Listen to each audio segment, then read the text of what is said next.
Alright, so today we're going to be talking about something called integration by parts.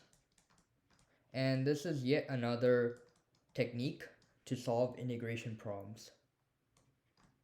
And so I'm going to first present the formula and derive it, and then later on we'll do a lot of example problems utilizing integration by parts.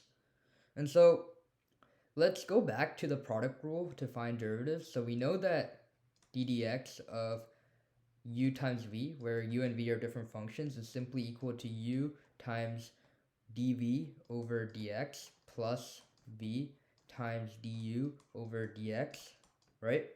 And if we were to integrate both sides with respect to x, we would end up with something like, so if we were to integrate this end, we'd end up with something like u times dv over dx times dx is equal to d over dx time of uv times dx minus v times du over dx times dx. So I essentially just took this on one side and then moved the left hand to this side, and then I took the integral of both sides with respect to x.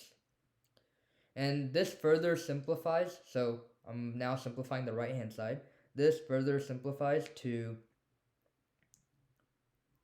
u times v over here, and this is through the fundamental theorem of calculus. And this integral over here is simply equal to v times du. And so we by manipulating the product rule, so like multiplying two different functions together, we formed an equality related to the integrals of the combination of these two functions. So we're saying the integral of u times dv is equal to u times v minus v times du. So how does this have anything to do with like finding the integral of a specific function? The idea is, let's say we're just told to find the integral of a random function. If we can somehow represent it as the integral of a function u and with respect to dv, where v is another function, this second integral, if we can transform a random integral into this form, the goal is that hopefully this form of integral, because of the equality to this right hand side is easier to evaluate than the first original equation, and that will help us solve the problem at the end. And so the whole idea of integration by parts is we have utilized this equality, and we potentially search for a way to transform our problem into two functions, u and v. And by using this equality between u and v, we hope that the original problem can be solved. And so that was very general. Let's do some examples, and hopefully that can better establish this idea. So let's find the integral of x times cosine of x dx. So far, the only real ways we know is u substitution, but there's really no way we can do a u substitution to get around to solving this problem. So we have to utilize what we learned about integration by parts.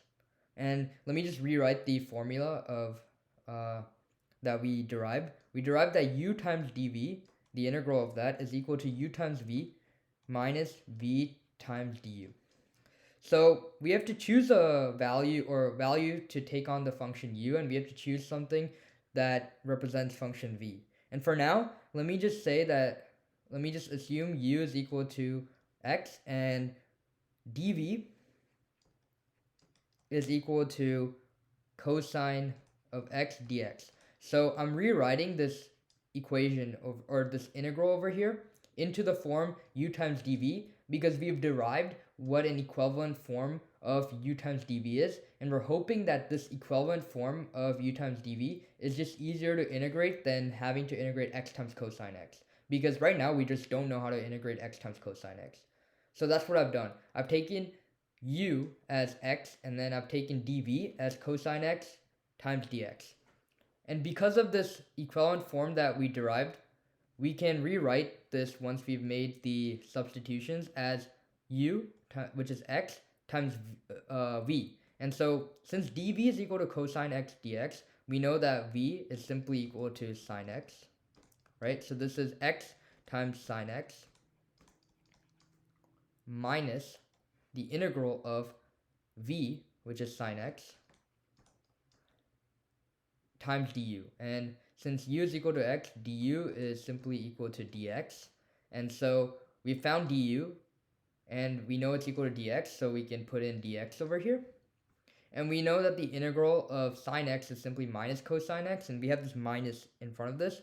So this simply becomes x sine x plus cosine x, and then we add the plus c. So notice how this problem of x times cosine x was able to be solved because of the fact that we use integration by parts. And so the whole idea behind integration by parts is that it's another way and another technique to tackle integration problems. So it's like another tool in your toolbox that you can think of.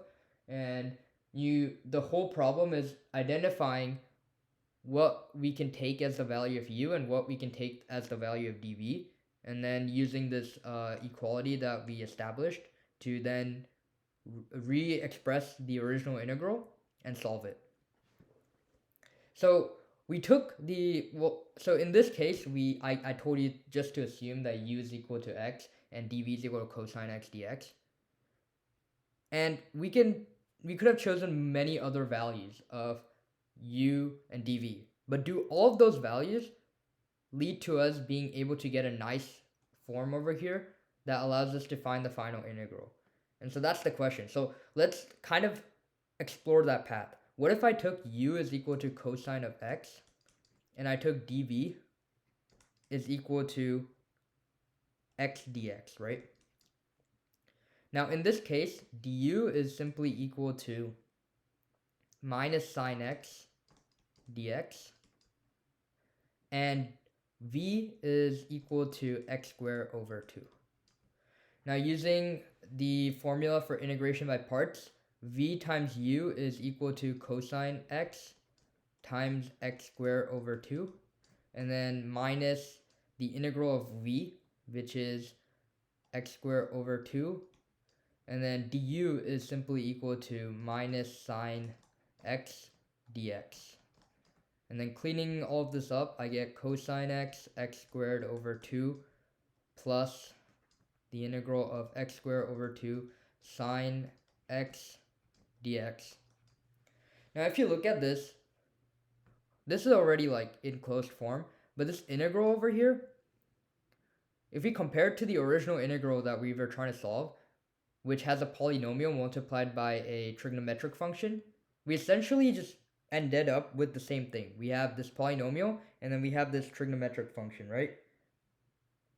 And the reason why we were looking for that substitution, or we were looking for the usage of integration by parts, is because we kind of determined that it's kind of hard to solve for the integral of a polynomial multiplied by a trigonometric function. And we've just ended up with the same thing after doing this integration by parts with this substitution. And so I kind of wanted to motivate the idea of not every substitution will help us. And so there's useful substitutions and there's not useful substitutions. And so the challenge of doing integration by parts becomes really finding a good value for u and v that will help us come to a reasonable solution at the end. By reasonable, I mean by a solution that we can evaluate. And at this point, like, it might seem kind of hopeless, like finding out a perfect value seems hard, but there's one heuristic that can be used, and this heuristic is called LIPET. And LIPET essentially stands for, well, it's an acronym. The L stands for log, so L is natural log. The I is inverse, and inverse trig. The P is polynomial. the e is exponential, and the t is trigonometric. And what this LIPET basically, this acronym basically tells us is that the higher, like the more forward in the order, so like L, then I, then P, then E, etc. These are the when we have like an integral that has like, for example, a natural log and maybe a polynomial, we want to take the one that's higher up in this acronym as our value for u, and then the one that's lower in the acronym as our value for dv. And usually that will help us come up with a useful simplification of the original integral problem. And that's how we want to proceed with integration by parts. So to reiterate, u should be assigned to the function highest in LIPET, and dv should be the lower function in LIPET. And if you remember for the previous problem, we assigned u to x and we assigned dv to cosine x dx, right? And u being a polynomial would fall into this polynomial, and then the trigonometric function of cosine x dx would be dv. And that's why, because polynomial is higher than the trig, we assigned the polynomial to u. And that's the heuristic that we want to use in order to simplify and make our process of doing integration by parts easier. So knowing this strategy and having done integration by parts, or at least like one problem, let's do more problems and let's kind of strengthen our skills. So problem 2.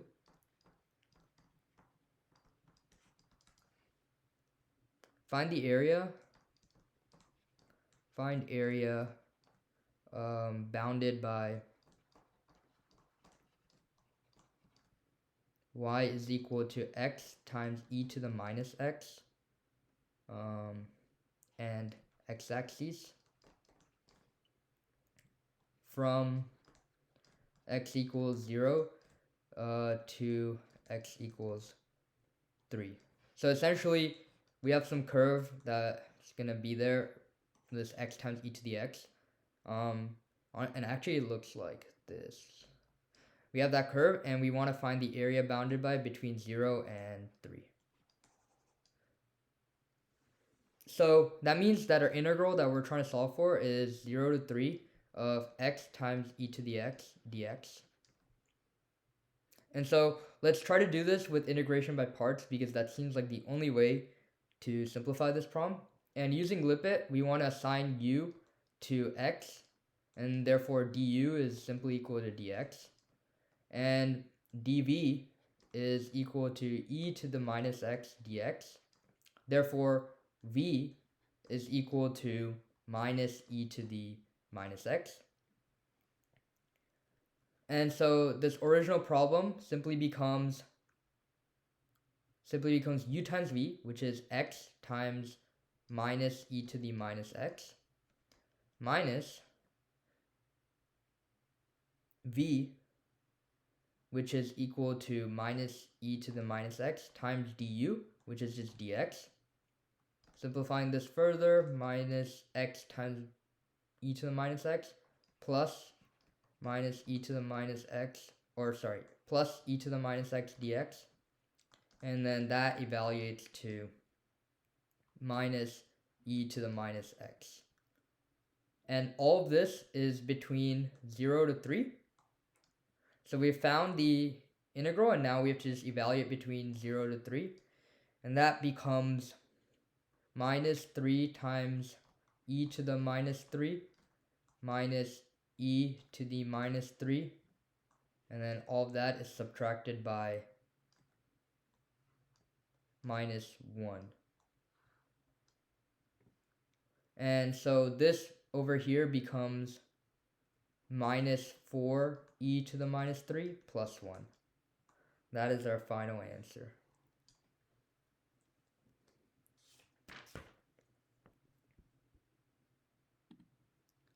Sometimes when we do, so let's go to the next problem. So problem 3.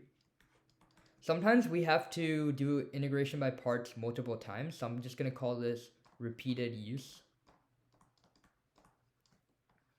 And so if a single use of integration by parts does not lead to the end, but we see that like the problem is becoming more simple, we should not freak out. Like sometimes you just have to use integration by parts multiple times.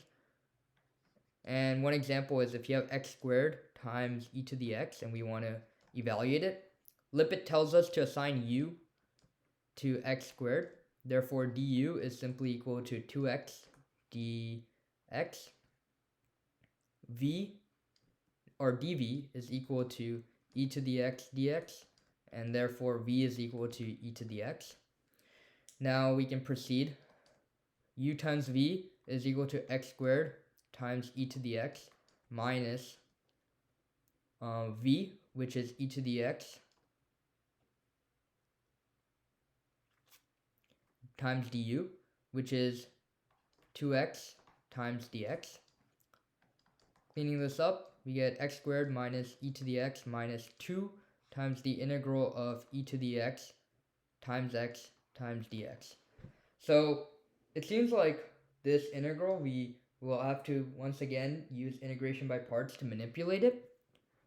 And like one way that you can kind of find out that the substitution that you made for u and dv is correct and just requires repeated use, versus like the substitution you made is wrong and will not lead you anywhere, is to kind of analyze this problem and see if it's like a simple version of the original integral that you're told to solve. Looking at the original integral, we see it's like x squared multiplied by e to the x, and then this new integral simply has x times e to the x. So you can kind of make a reasonable assumption, or if you see it, you can kind of think about that if I were to repeat it or make one more integration by parts step, then I would end up with an integral that reduces the degree associated with my x term by 1 again. And so here I have x to the power of 1, so the next step will have x to the power of 0, and then I would probably have e to the x by itself, and I can simply find the integral of that. And so over here, it seems like we're on the right track. We just need to use integration by parts multiple times, versus in other cases, you might have just made the wrong substitution and you should probably look for a better substitution. But here, seems like we're on the right track, so let's use integration by parts again. I'm gonna call this a variable w, and w is equal to x. dw is simply equal to dw is simply equal to dx. Instead of v, I'm gonna call the variable z. So dz is equal to e to the x dx. Therefore, z is equal to e to the x. Now, the simplification of this inner integral is simply w times z, which is x times e to the x, minus z, which is e to the x, times dw, which is dx. And notice how our hunch about the term or the degree associated with x reducing by 1 every time turned out to be true, and we can simplify this. So this just becomes x times e to the x minus e to the x. So now we have to substitute in that value for this original integral. And so I'll continue the steps over here. And we get x squared times e to the x minus 2 times x e to the x minus e to the x. And then don't forget the plus c. And that is like the solution. If you want to simplify, the only thing you can simplify is x squared e to the x, and then ungroup these. So minus 2x e to the x plus 2e to the x plus c. So that is our solution. So here we had to apply integration by parts multiple times, and there will be cases where you'll need to do that. So the next problem, again, follows from a specific class of problems. And so in these problems, you'll have to solve for the unknown integral. What I mean by that, we'll see once we actually get into attempting to solve the problem. So this problem says we want to find the integral of e to the x times cosine of x dx. Now LIPET tells us that we should assign u to e to the x. Therefore du is simply e to the x dx. dv is equal to cosine x dx. V is equal to sine x. Now using that, we get u times v is equal to e to the x times sine x minus v sine x, and then du is simply equal to e to the x times e to the x times dx, right? We again ended up with like sine x and e to the x, but there's no need to worry over here because let's just apply the integration by parts recursively on this, and then hopefully you'll see what's happening. So over here, I'll once again assign w to e to the x. Then dw is equal to e to the x dx. dz is equal to sine x dx. Z is therefore minus cosine x. W times z is minus cosine x times e to the x, and then z being minus cosine x, and then dw is e to the x dx. Simplifying, we get minus cosine x times e to the x plus cosine x e to the x dx. Now, there's something interesting about this. This ends up being the same original integral that we were asked to solve, right? And so if I were to collect up all the terms that I have currently, I have the integral of e to the x cosine x dx is equal to e to the x sine x minus cosine x e to the x plus the integral of cosine x e to the x dx, right? And then that just become, and we can represent this integral as a variable of itself, right? Because this just is going to be a function of x, and so I can rewrite this as a variable. So let me call this variable big T. Big T is equal to e to the x sine x plus cosine x e to the x minus, again, like I said, notice how this integral is the same thing as what we started to solve for, minus t. Now, I said in the beginning that this method is called solve for the unknown integral. We just want to get a form, like a closed form solution that removes the integral sign of this original integral. And if you can kind of see what we have when I'm treating these as variables, I can take the t to the other side. So now I have 2t is equal to e to the x sine x plus cosine x times e to the x. And if I were to solve for t, I have t is equal to 1/2 times e to the x sine x plus e to the x times cosine x. And this happens to just become the solution of the integral we went to solve for, because if I were to substitute in back the value of c, or value of t, I would just get integral of e to the x times cosine x dx is equal to this term. And so what we did is we applied integration by parts multiple times, and in when we were recursively applying it, we got back the original integral we were trying to solve for. And so we could treat because the left side of the original equation's on the left side, we could take what we received onto the left side again and then isolate it. And since we were able to isolate it, on the right-hand side, we were able to get a closed form solution without integrals.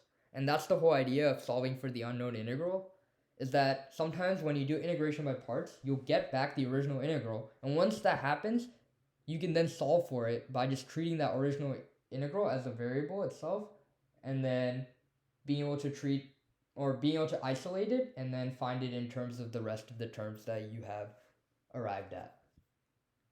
So the last thing I want to talk about is this trick called tabular integration.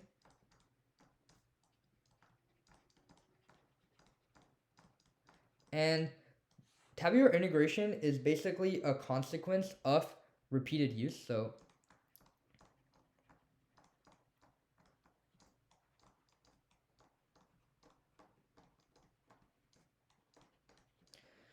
it's a consequence of repeated use. And remember when we were doing repeated use, like I said that, remember we had a polynomial multiplied by a trig function, and then the polynomial kept reducing once every time in degree. And indeed, when we really apply repeated use in some cases, we end up with predictable forms of what the integral is left over. And so tabular integration really just allows us to use use the predictable form and being able to shortcut our work and arrive at the final final value for what the integral is. So in other words, what I mean is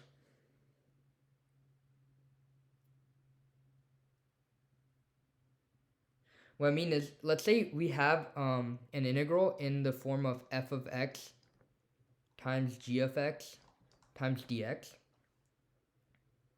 If we took f of x as u every time and consistently taking the derivative of f of x, like taking higher order derivatives of f of x, if taking higher order derivatives of f of x eventually leads us to 0, we can use tabular integration because we have a predictable pattern. What I mean is, let me make this clear with an example. So let's say we were evaluating x squared times e to the x dx. If I treated this as f of x and I treated this as g of x, and I'm saying I'm assigning f of x to u, and every time I have f of x is equal to u, the only new integral that forms through integration by parts is that integral where I have v times du. So what happens is the new integral that will spawn will be du. And because it's a polynomial function, repeated iterations of the du will reduce the degree of the du, and eventually that will lead to 0, allowing us to use the tabular integration method. And so with tabular integration, all we have is we have two columns.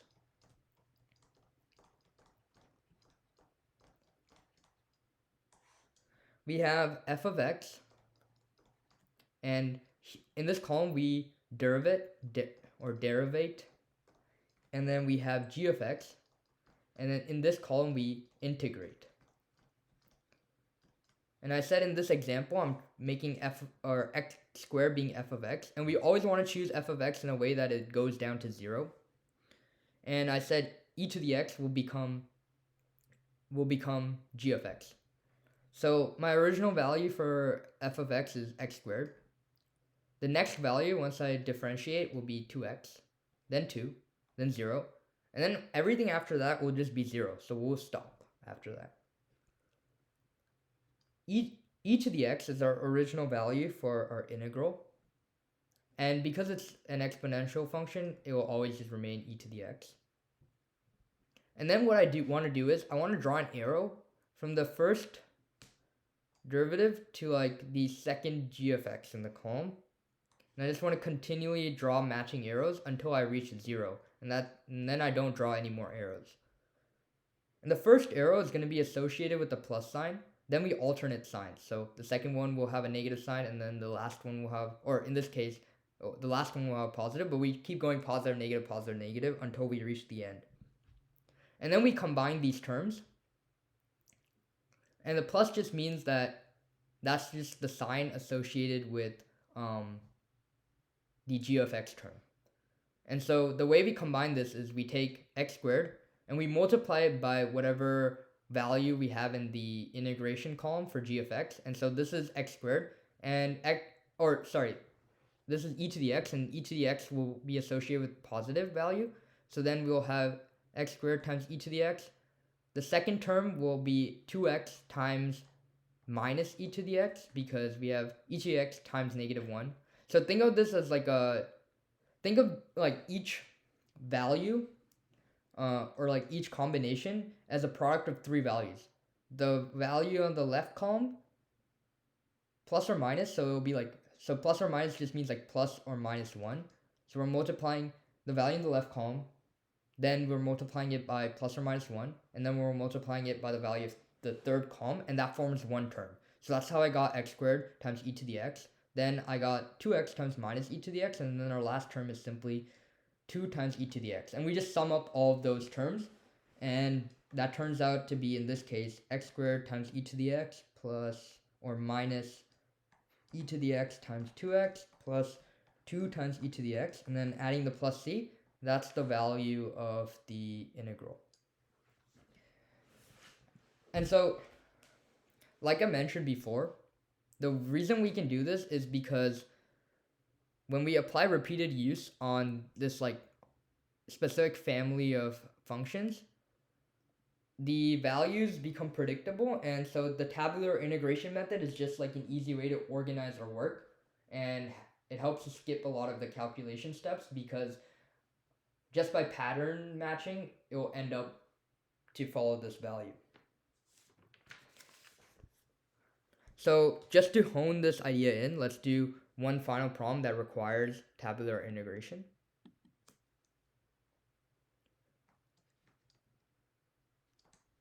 So find the integral of x cubed times sine x dx. Notice how x cubed can be a suitable function for f of x because repeated derivations of it will lead its value to reach 0. So I'm taking x cubed as f of x, and I'm taking sine x as g of x. Remember, we integrate on g of x and we derivate on f of x. So first it starts with x cubed, then it becomes 3x squared, 6x, 6, 0. Then we stop. Sine x starts with sine x. Integral of sine x is minus cosine x. Integral of minus cosine x is simply minus sine x. Integral of minus sine x is simply cosine x. Integral of cosine x is again sine x. Now we draw our arrows. First it's constant plus 1, then it's minus 1, then plus 1, then minus 1. And now we combine the terms. So x cubed times minus cosine x is minus x cubed times cosine x. Minus 1 times minus sine x will be sine x, so our next term will be 3x squared sine x. Third term will be plus 6x times cosine x. And our final term will be minus 6 sine x. Adding the plus c, that's the value of our integral. So I hope you can kind of like see how just having this tabular integration method really made our life much more simple.